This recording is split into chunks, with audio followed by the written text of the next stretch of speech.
তবে একজনের নাম আমি অ্যাড করি নাই, ঠিক আছে? একজনের নাম আমি অ্যাড করি নাই কারণ সে একটু লেটে জমা দিছে, ঠিক আছে? সে একটু লেটে জমা দিছে। তার নামটা আমার লেটে জমা দেওয়ার পরেও তার নাম আমার মুখস্থ, ঠিক আছে? আবু সাইদ পাটোয়ারি, পাটোয়ারি আর কি, পাটোয়ারি, আবু সাইদ পাটোয়ারি। তো সে একটু লেটে জমা দিয়ে ফেলছে, কিন্তু আবু সাইদ পাটোয়ারি সবসময় আসলে জমা দেয়, এতটাই জমা দেয় যে ওর নাম আমার মোটামুটি মুখস্থ হয়ে গেছে, আবু সাইদ পাটোয়ারি।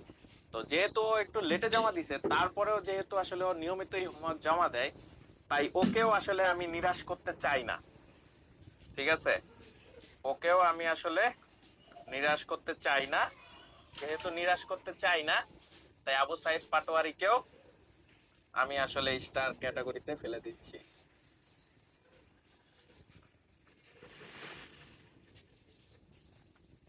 তাহলে আবু সাইদ পাটোয়ারিকেও আমি আসলে দিলাম 3টা স্টার, ঠিক আছে? কথা মনি তোমার